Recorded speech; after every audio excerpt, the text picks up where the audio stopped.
L'établissement dans lequel vous venez de vous inscrire est unique au monde par la diversité des formations, en langue et civilisation qu'il dispense en un même lieu. Il fonde son expérience sur plus de 2 siècles d'existence. En effet, c'est sous la Convention que le décret-loi du 10 Germinal an 3, 30 mars 1795, crée dans l'enceinte de la Bibliothèque nationale ce qui s'appelle alors l'École spéciale des langues orientales et deviendra plus tard l'INALCO. Cette création qui intervient dans la foulée de celle de l'École polytechnique, du Conservatoire des arts et métiers et de l'École normale supérieure est très largement l'œuvre de Joseph Lacanal, alors président du comité d'instruction publique, et de Louis-Mathieu Langlès, qui fut le premier président de l'école où il enseignait le persan. À sa mort en 1824, lui succède Sylvestre de Sacy qui présida à son tour l'établissement jusqu'en 1838. Il a puissamment contribué au progrès des études orientales en France et est devenu la figure emblématique de l'établissement. Sa statue orne toujours la cour du siège historique de l'INALCO, aux 2 rues de Lille depuis 1874. C'est également à lui, ou plutôt en souvenir de son prénom, que l'on doit le nom de Sylvain, qui désigne les étudiants de l'INALCO. À l'étroit dans l'enceinte de la Bibliothèque nationale, en raison de l'accroissement du nombre de ses chaires, l'école est transférée en 1874 aux 2 rues de Lille. Après divers avatars, l'école devient en 1971 Institut national des langues et civilisations orientales, rattaché à l'université Paris 3. En 1985, l'INALCO retrouve son autonomie et devient grand établissement public à caractère scientifique, culturel et professionnel. La très forte augmentation des effectifs de l'école au cours du XXe siècle a conduit à son éclatement géographique avec l'ouverture de plusieurs centres d'enseignement à Paris et dans sa périphérie. Ce n'est qu'à la rentrée 2011 que tous les enseignements de l'INALCO ont été regroupés aux 65 rue des Grands Moulins, constituant avec la Bibliothèque des langues et civilisations le pôle des langues et civilisations.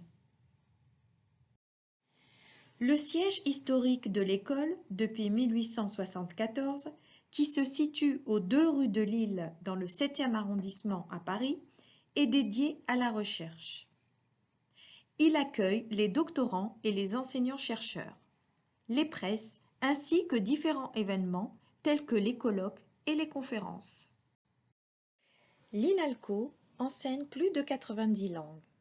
L'Institut offre des diplômes nationaux, licence, master et doctorat, mais aussi des diplômes d'établissement de langue et de civilisation.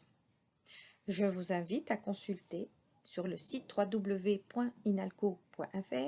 toutes les formations avec les différentes filières professionnelles et les différents parcours thématiques et disciplinaires de la licence et du master.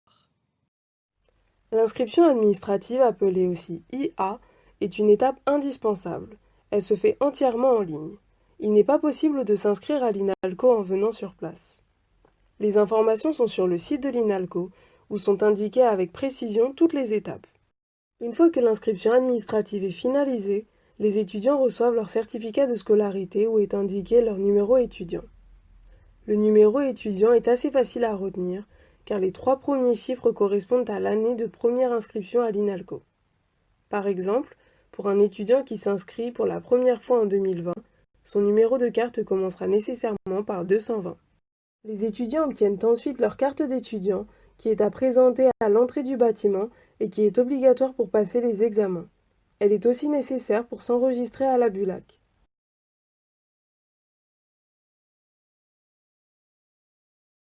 L'inscription pédagogique, appelée aussi IP, consiste à s'inscrire dans les cours.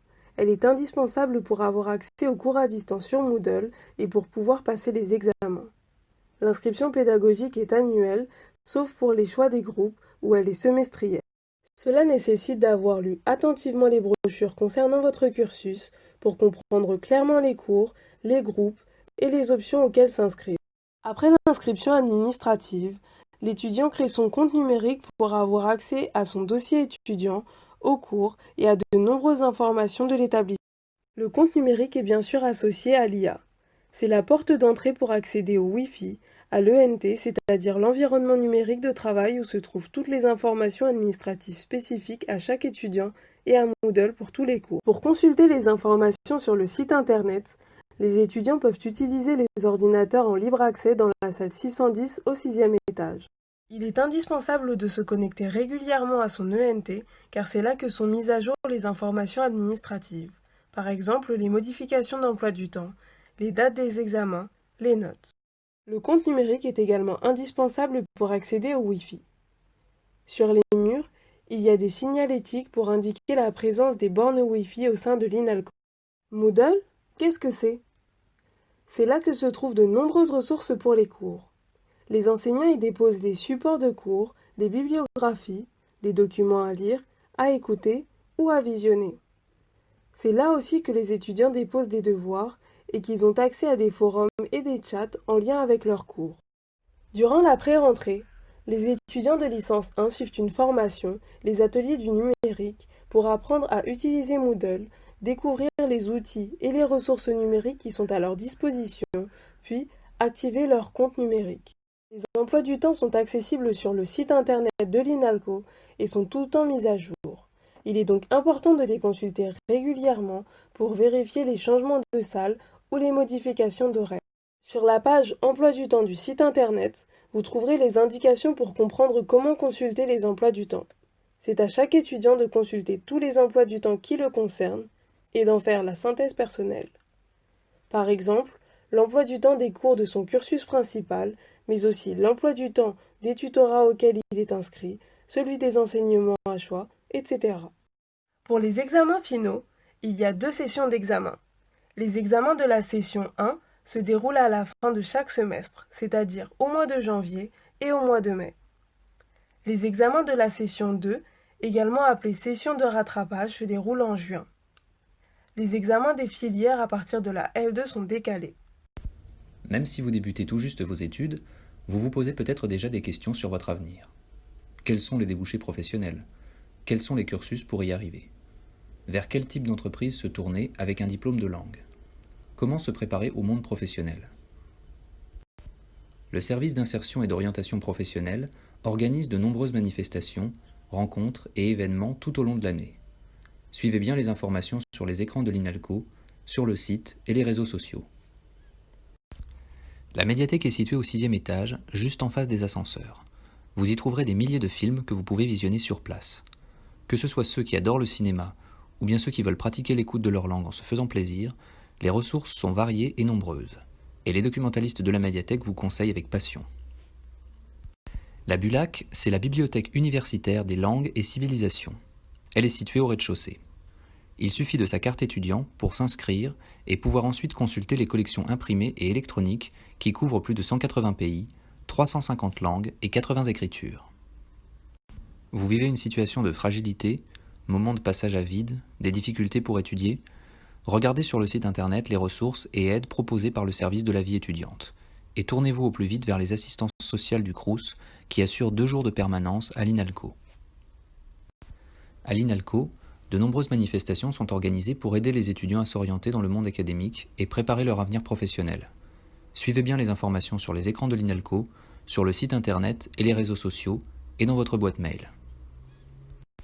Les associations étudiantes sont nombreuses et permettent aux étudiants d'accéder à de nombreuses activités, que ce soit les binômes entre étudiants pour s'entraider et pratiquer la langue, des activités sportives et culturelles, il y en a pour tous les styles. La vie culturelle est intense à l'INALCO et avec les associations, de nombreux événements sont organisés. Que ce soit sur les réseaux sociaux ou sur place, il y a toute l'année des événements, activités et projets. En plus de s'amuser, c'est une bonne façon de découvrir les autres langues et cultures que celles que vous étudiez. L'INAL culturel est la journée d'intégration des nouveaux étudiants. En 2020, l'événement aura lieu en ligne durant toute une semaine, avec concours, des activités ludiques et des lots à gagner. Les alumni, ce sont les anciens étudiants de l'INALCO. Étant donné les nombreuses langues enseignées à l'INALCO, il n'est pas surprenant de retrouver des anciens étudiants partout dans le monde. Suivez-les sur le site internet et leur page Facebook.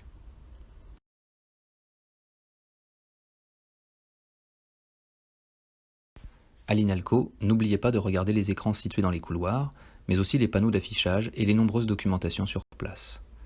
Et n'hésitez pas à consulter le site internet et à suivre l'actualité de l'INALCO sur les réseaux sociaux.